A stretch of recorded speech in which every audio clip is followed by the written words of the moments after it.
온 사람들이 때로는 기쁘고 즐겁고 감사하지도 할 때도 있지만 어떨 때는 아주 어려운 환경을 만나서 두려움과 공포에 어찌하지 못할 때도 있어요. 사람에게 찾아오는 특히 무서운 공포감은 죽음 앞에는 모두가 두려움과 공포를 느끼게 되어 있습니다. 이것은 또한 피할 수 없는 인간의 모든 운명이기도 하겠죠. 그런데 예수님께서 말씀을 하시기를 나는 부활이요 생명이니 나를 믿는 자는 죽어도 살겠고 살아서 나를 믿는 자는 영원히 죽지 아니하리니 이것을 너가 믿느냐? 주여 내가 믿나이다. 부활의 산 소망이 되시고 사망의 권세를 이기신 예수께서 오늘 이 자리에 성령을 보내셔서 예배를 드리게 하시는 우리 주님이 오늘 이 말씀을 통하여 저와 여러분에게 큰 은혜를 부어주시기를 소원합니다.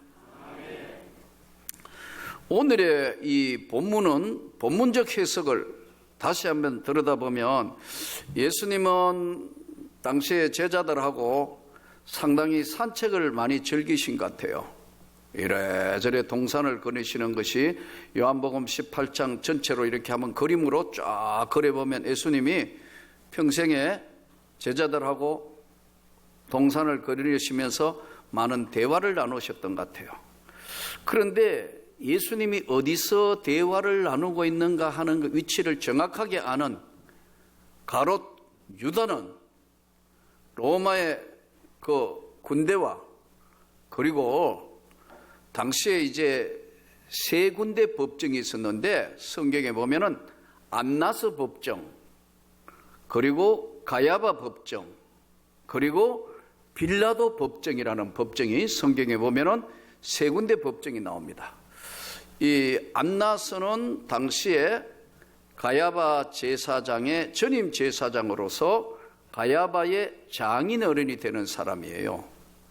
여기서는 주로 보면은 이 안나스 법정에는 뭐냐면 제목이 무엇인가를 정하는 거예요.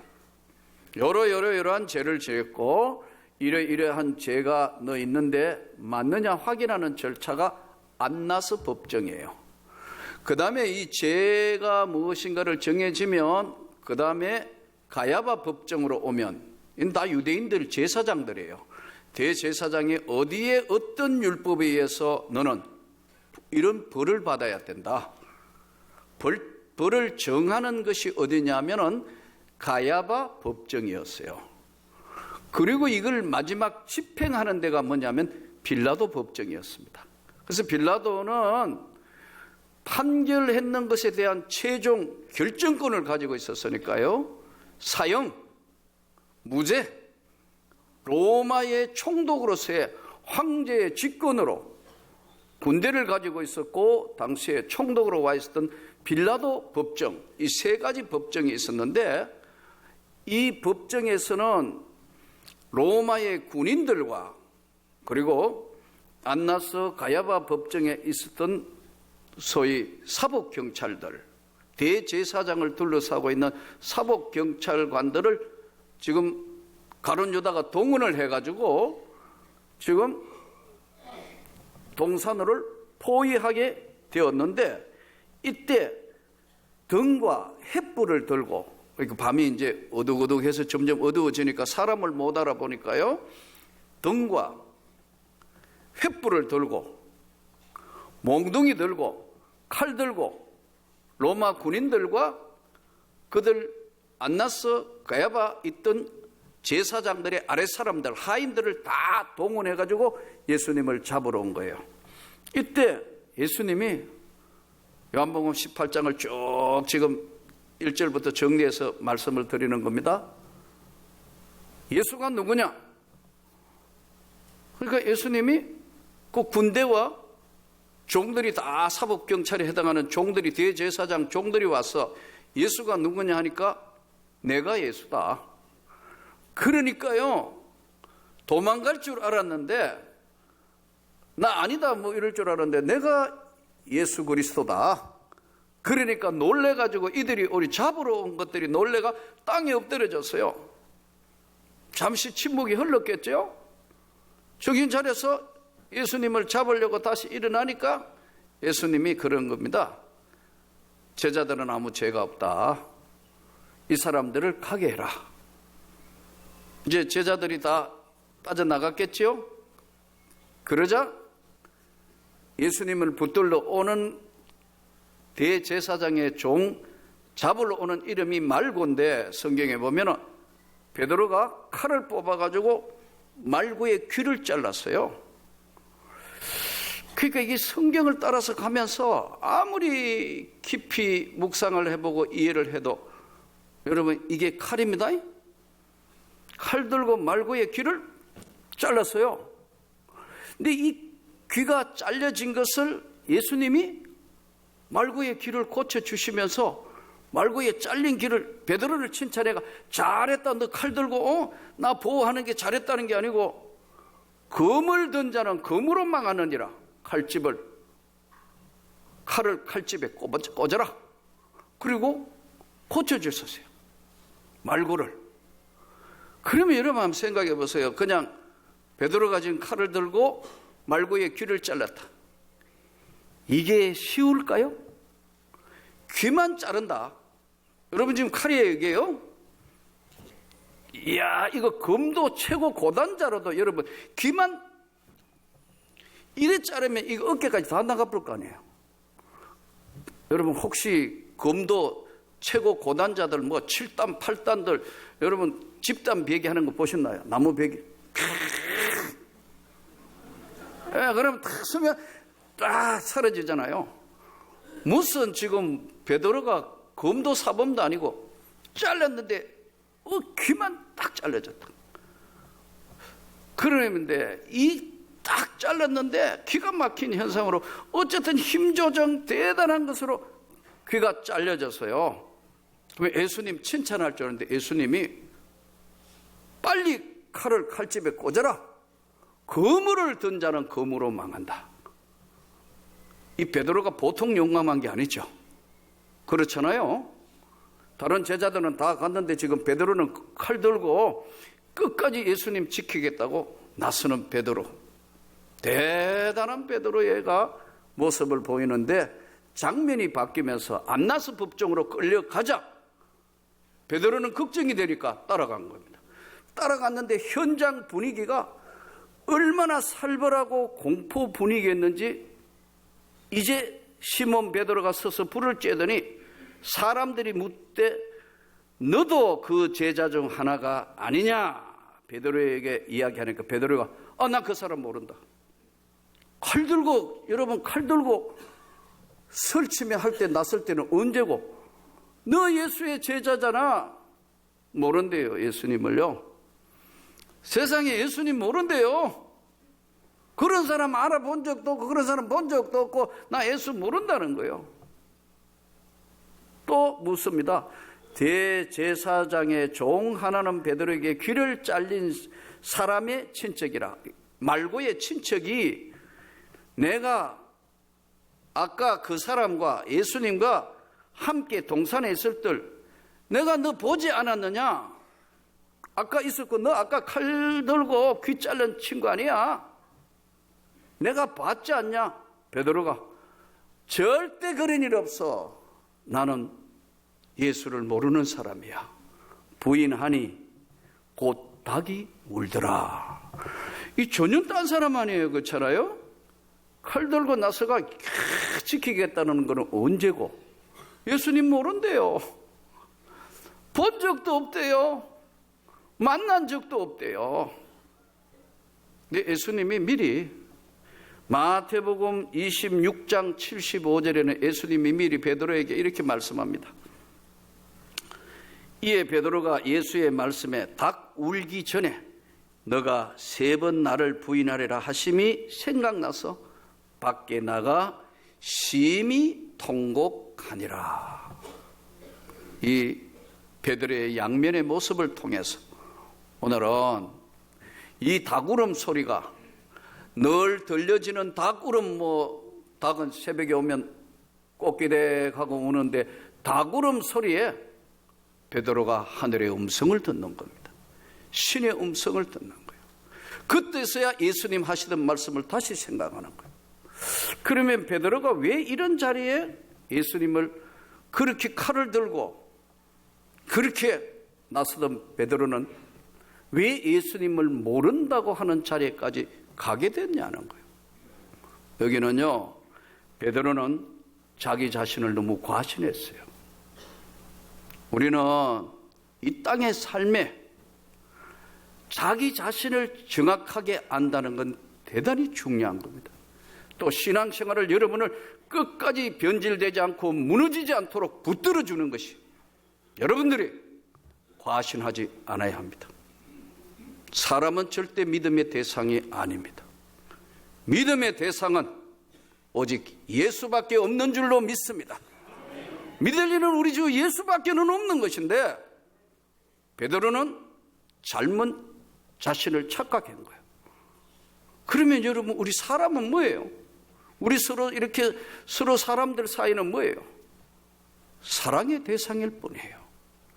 끝까지 내가 끝까지 보호하고 끝까지 사랑할 사랑의 대상자이지 사람은 믿음의 대상이 아니에요. 그런데 이게 베드로는 착각을 한 거예요.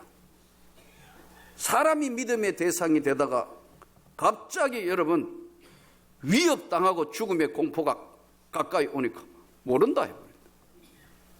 이것이 오늘 저와 여러분에게 주는 충격적인 이 메시지 말씀을 통해서 너무 베드로는 자기 자신을 과신했어요. 낮아지기를 축복합니다. 과신하면 절대 안 돼요. 우리 인간은 끝까지 사랑의 대상이다. 좀 마음이 컸으면 좋겠어요. 우리 장로님들, 권사님들, 집사님들 모두가 온 성도 여러분이 마음도 꿈도 그리고 사랑도 용서도 좀 컸으면 좋겠어요. 그러면 그걸 안을 수 있어요. 거기 좁다가 보니까 안 맞으면 다투거나 안 맞으면 절망하고 안 맞으면 전혀 예수 안 믿는 사람과 같은 말과 행동으로 급반전돼요. 이것이 오늘 베드로에게 통하여 우리에게 주는 메시지예요. 절대 과신하면 안 돼요. 사람은 끝까지 사랑의 대상이에요. 자식도, 아내도, 남편도, 이웃도, 내 사랑하는 모든 주변의 것은 사랑의 대상이지. 그게 믿음의 대상은 이 땅에는 예수님밖에 없어요. 또한 베드로가 이 안나서 법정, 가야바 법정, 빌라도 법정을 이제 예수님 마지막 사형 판결을 받아서 십자가에 달려 돌아가실 동안 베드로가 왜 이런 실수를 하느냐 하면은 두 번째 이 문제가 뭐냐면 은혜가 아니면 서지 못하고 은혜가 아니면 이길 수가 없어요. 은혜 아니면 서 있을 수가 없다고요. 은혜 아니면 이 땅의 삶을 이길 수가 없다는 걸 베드로는 잠시 착각을 한 거예요. 오늘 이 세상 살면서 항상 과자가 문제예요. 맛있는 음식 나오면 의사 선생님들이 우리 인간에게 가장 해악된 것이 뭐냐면 건강생활의 첫째 과식이에요. 그런데 여러분, 맛있는 거 있으면 이성을 잃어버려요. 남녀가 따로 없더라고 보니까. 나는 연세 많은 분은 적게 드실 줄 알았는데 헌집이 많이 들어간대요. 그래가지고 엄청 잡수더라고. 한 번 가져오고 두 번 가져오고 세 번 가져오고 저분 어떡하려고. 그런데 목사님, 헌 그릇이 많이 들어간대요. 많이 들어가고 이 일을 어떻게 할 것이냐. 젊은 사람은 또 젊다고 많이 먹어야 된대요. 그러니까 여러분, 마시던 뷔페 가면 그냥 한 접시 하고 한 반 정도 먹으면 되는데 이만큼 쌓아놓고 아이고, 엘리베이터 내려갈 때도 걱정돼요. 이 과식 문제가 심각해요. 그러면 건강에 위가 안 움직이기 때문에 며칠간은 위가 통증을 느끼는데 인간의 과식 때문에 건강을 잃는다는 거예요. 또 과로하는 거. 저도 목회 일정이 바쁘다가 보니까 늘 과로하면서도 하나님 참 긍휼히 여겨주세요 기도할 때 많은데 과로. 여러분 인생 두 번 사는 거 절대 아니에요. 여러분이 너무 과로하지 말고 잘 강건하게 지켜주기를 축복합니다. 과로한다. 그래서 과로사.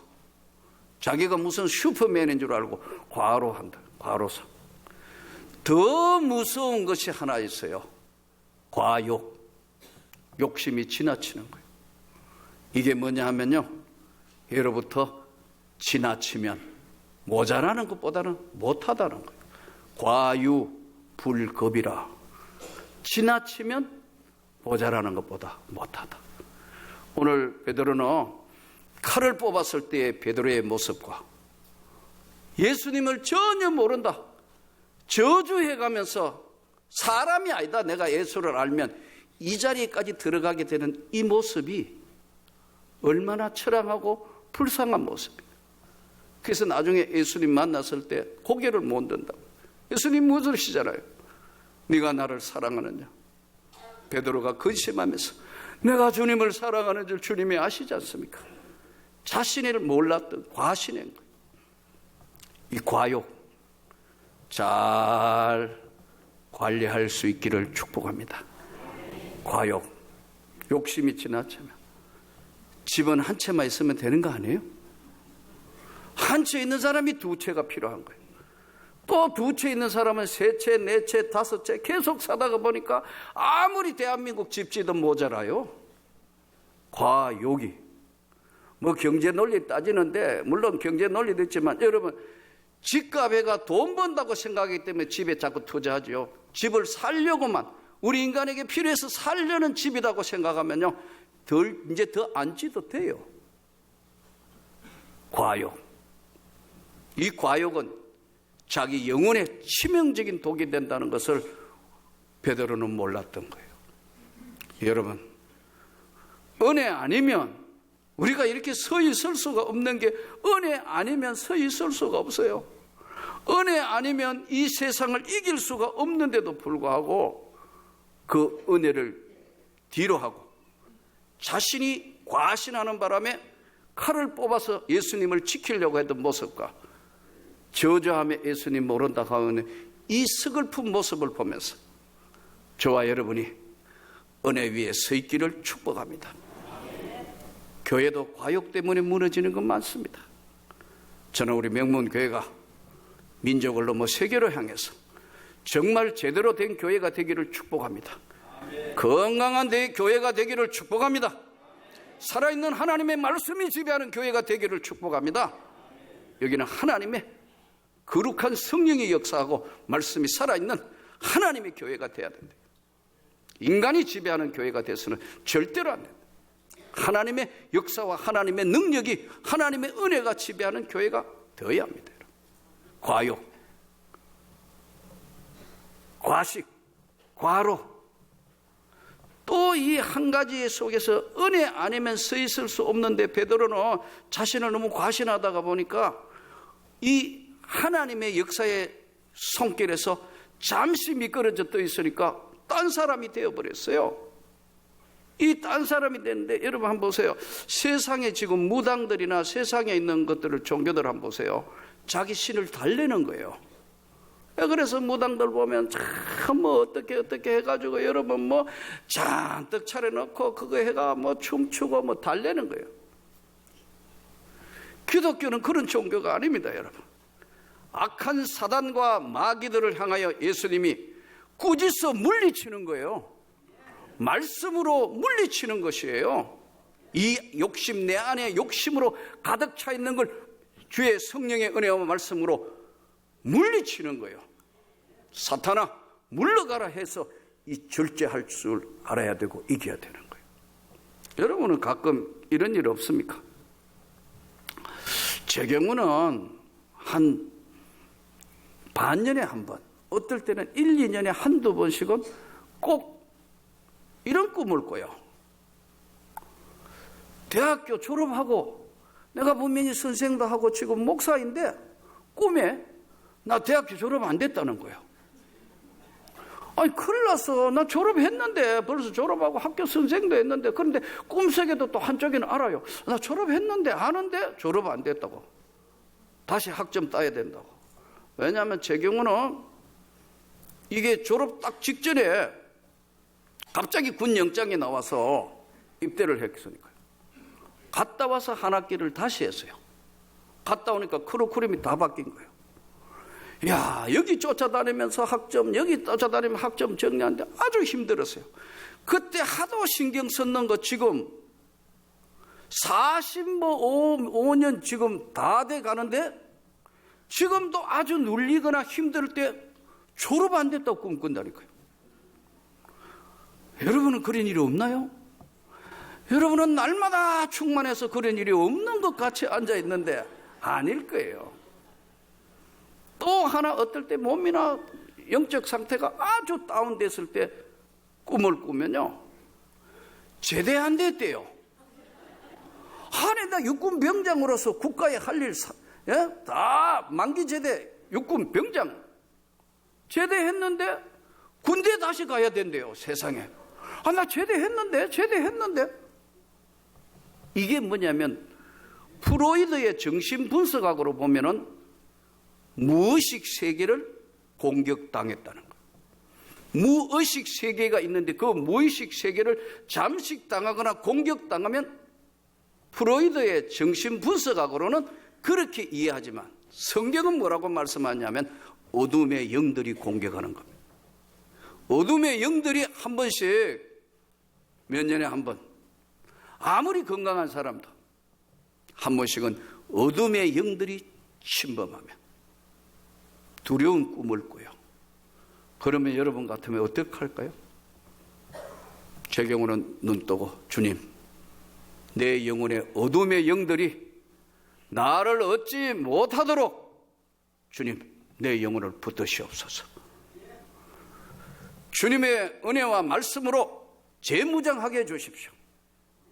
은혜에 서지 아니하면 설 수도 없고 은혜 아니면 이길 수 없다는 이 엄연한 가장 기본적인 성경 말씀의 진리를 제자인 베드로는 잠시 잊어버리자 예수님을 부인하는 자리까지 가버린 이 사실을 다시 한번 깊이 들여다보면서 은혜 위에 서기를 축복합니다. 여러분들이 말씀 위에 다시 서기를 축복합니다. 나는 오래 예수를 믿었기 때문에, 대를 이어서 믿었기 때문에, 나는 교회 중직자이기 때문에 이런 일이 없다. 절대 아닙니다. 베드로 같은 이런 은혜자, 베드로 같은 이런 사람도 한순간에 예수님을 부인하는 자리까지, 극과 극의 자리까지 가는 이 모습을 보면서 주여, 내가 은혜의 자리에 서 있게 해 주옵소서. 주님, 나는 말씀 위에 서 있게 하여 주옵소서. 주님의 영광을 위하여 성령이 나를 붙드셔서 내가 이런 자리에 들어가지 않게 하여 지켜 주옵소서. 여러분과 제가 또 한 주간 세상에 나가서 예수의 말씀의 능력에 세상에 믿을 리는 예수님밖에 없다. 사람은 절대 믿음의 대상이 아닙니다. 끝까지 부족한 것 보일수록 끝까지 사랑하고 끝까지 안아줄 때만 주님의 영광의 빛이 우리에게 다시 일어나고 재현된다는 걸 깊이 깨달으시고, 오늘 은혜 위에 서서 한 주간 한 해를 마무리할 수 있는 여러분 되시기를 주 예수 이름으로 축복합니다.